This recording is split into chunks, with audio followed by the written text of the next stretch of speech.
What is up, everybody? Welcome back to the channel. If you don't know me, my name is Shane and this is The Shane Show. Alright guys, so a couple of different things that we got to button up on the car. Just when we started it up per the last video, there's a couple of minor leaks, so let's go check out what we got to do real quick. So there was a leak on the oil pan kind of by the transmission. We had a oil drain leak, and then the oil return, steering line, and then the top of the turbo. So it seems like a lot. We got like 5 different things that we got to figure out, but it really is pretty easy to do. So let's go ahead and get right into that. So I don't know if you guys can really see it, but right there is where the steering rack is leaking, right there. So we're gonna go ahead and tighten that up. I did have to replace this line once I put the motor in, and then going in over here, going to have to tighten that one up as well. So the oil was leaking in the pan right up there, so we'll go ahead and fix that as well. All right, so just tightened up the steering rack.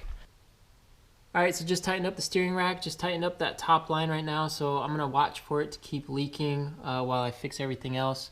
I was able to turn it quite a bit, so we'll get into that. The other leak is coming off of, I don't know if you guys can see it, but there's the oil return line right there. So we'll go ahead and fix that.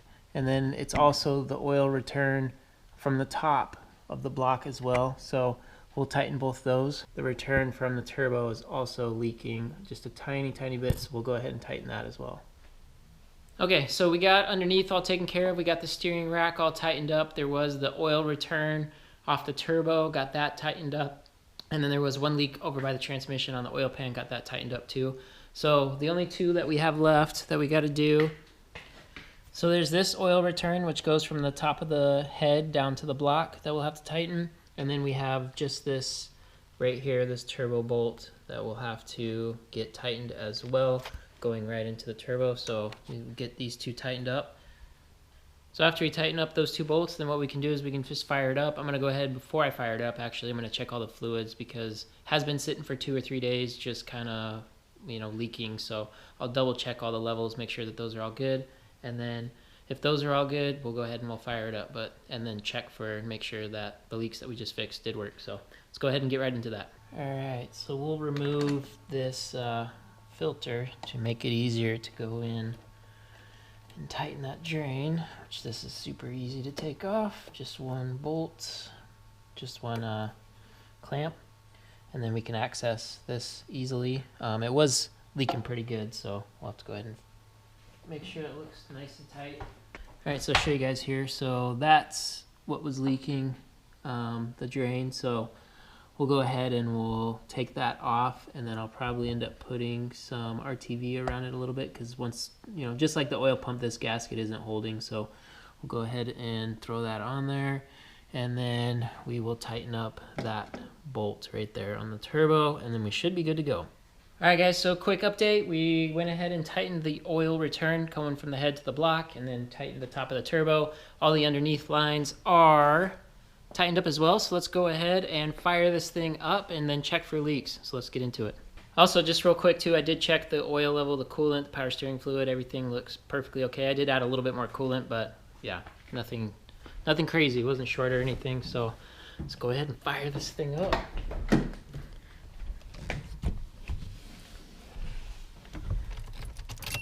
So if you guys haven't seen the inside of this before, go ahead and check out that dash display. Did a video on that, so go ahead and check that out.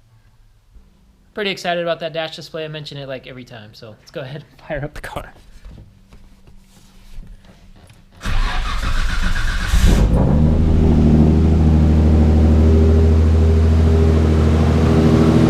Alright, so car fired up first time, which is awesome, obviously. Check out that turbo spooling in there. That thing looks beautiful, sounds good. So while we have it up here, I'm gonna make sure it's not leaking from that oil return on the head.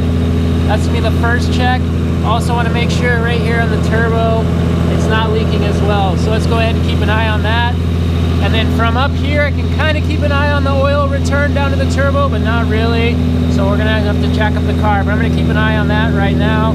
Also want to keep an eye on the front of the motor too from when the oil pumps. So we're just gonna go ahead and check all of the fluids right now and just make sure absolutely everything is good. So while I'm waiting for this to warm up, let's get a sound of the exhaust because it sounds so good.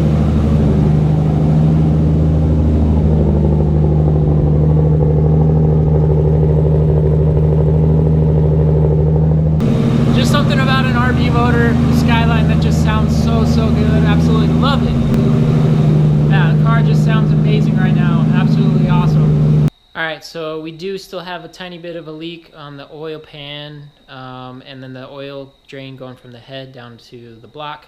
And then, so we'll have to wait for this to cool off and do that, but listen to the turbo.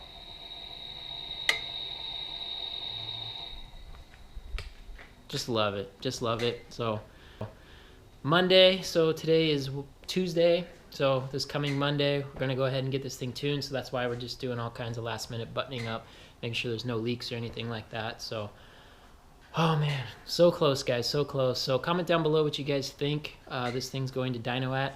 My last video, I did post a full description of engine mods that we did to this car, so that'll give you kind of a, you know, rough estimate, a good guess around what this car should be making as far as power. So just going to do a 91 tune for now, not going to do any E85 or anything like that. So, but please, please, please go check out the last video and look at the description of the mods, and then comment down below what you guys think this will be.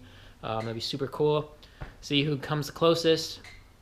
So anyways, yeah, so we're going to wait for this thing to cool off and then go ahead and, you know, tighten up those leaks a little more. All right, so after it just got done being ran, I went and looked. We still did have some leaks, and so let me fill you guys in. So right here on the oil pan was still leaking, so I went ahead and filled it up with some RTV a little bit in that crack. So we got that taken care of. That return line right there was still leaking a little bit more, so I went ahead and tightened it also a little more. And then one thing I found way up there, there is a coolant leak, and so I had to tighten one of the clamps to stop that coolant leak. You can see a little bit of coolant on that hose right there, but it was leaking on the one above it, so I went ahead and did that too. Good news here, steering rack is not leaking at all, so we're good there. So what I'm gonna have to do is wait for this RTV to dry. You want to wait at least 24 hours before doing anything, starting it up and all of that. So oil return from the head down to the block, also put RTV on there. The gasket was not holding up in any way, so I went ahead and changed that also. So we're gonna go ahead, wait 24 hours, and then we're gonna go ahead and start it up. So let's just go right into the future. All right, welcome back. So we are 24 hours later, give or take. And so we got the RTV, should be dry. We went ahead and tightened everything up. Go ahead and start the car. So let's go ahead and lower the lift and fire it up, see what kind of leaks we got.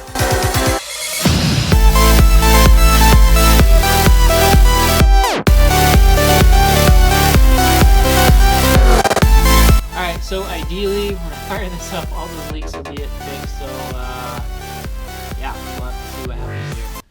So just a reminder for the spot I'm looking for. So the oil return here coming off the head down into the block. And then we had the oil return off the turbo going into the bottom of the block there. We had the oil line up here going into the turbo. And then we had a coolant line over here next to the thermostat that we'll have to check from underneath. And then we had an oil pan bolt also from underneath. So we'll fire it up here, just double check everything. I'm gonna go ahead and double check the fluids real quick also, just to make sure that those are all good. Fire it up, raise it up, and then do the assessment from there. All fluids are good, let's go. I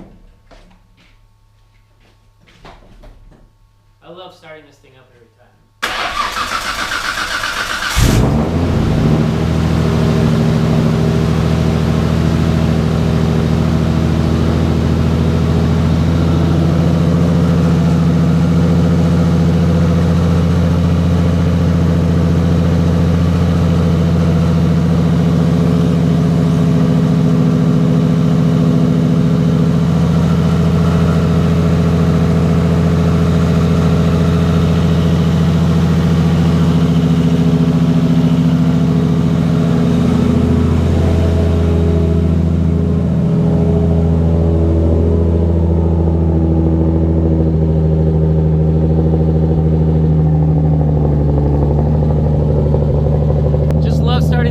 It always just sounds so good, and rebuilding it, you know, come on, what do you guys think? Sounds pretty good, right? So, all right, I'm gonna go ahead and lift up the lift, and then we'll go ahead and check underneath for all those leaks. All right, guys, so the car's been running for like 20 minutes. I fixed most of the leaks. I still do have two very small leaks, and they're both underneath.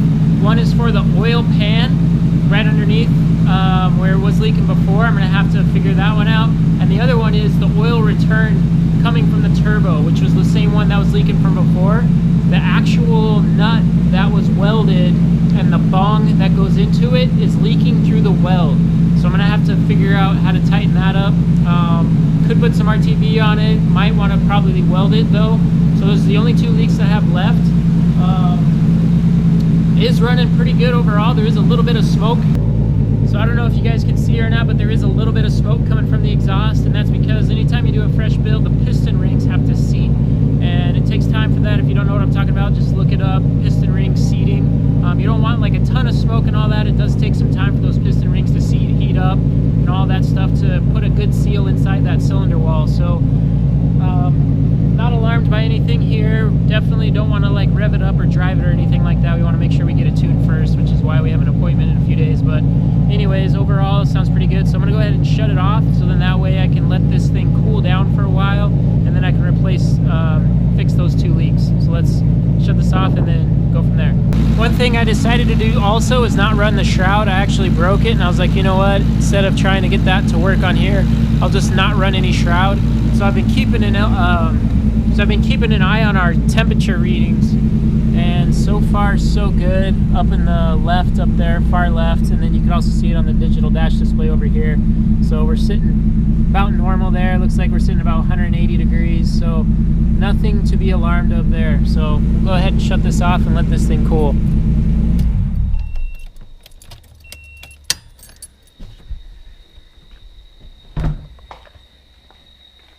Listen to that turbo spool.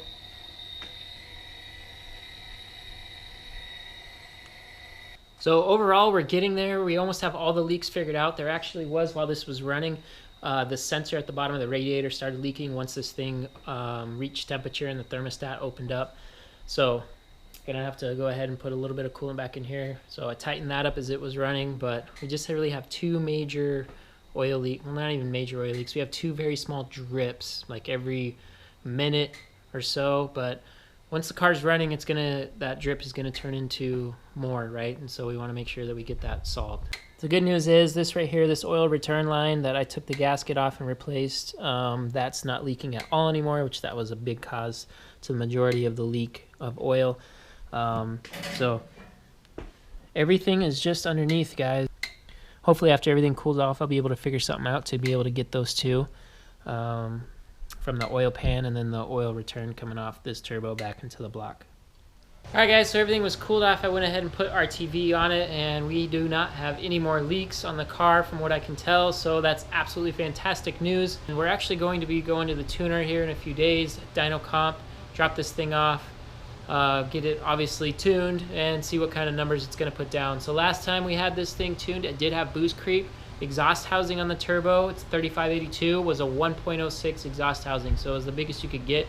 We were thinking it was probably pushing a little too much, which caused some boost creep, so we'll find out. We were only running on 5 cylinders at that time though, so we'll see what happens and see if it makes a difference. But I may have to go with a smaller exhaust housing on the turbo after we get this tuned, so that might be something else. And then something else to keep in mind too is I am running 770cc injectors, so it might have to bump those up to 1,000 to, you know, get the fuel to support what we want to put down as far as power. So yeah, so we're all good to go. Next time you guys see me, you will see this thing on the trailer headed to dynocomp. So just like always, please like, comment, share, subscribe, all that stuff. Please like this video. I really appreciate you guys and all that you do and support and comment.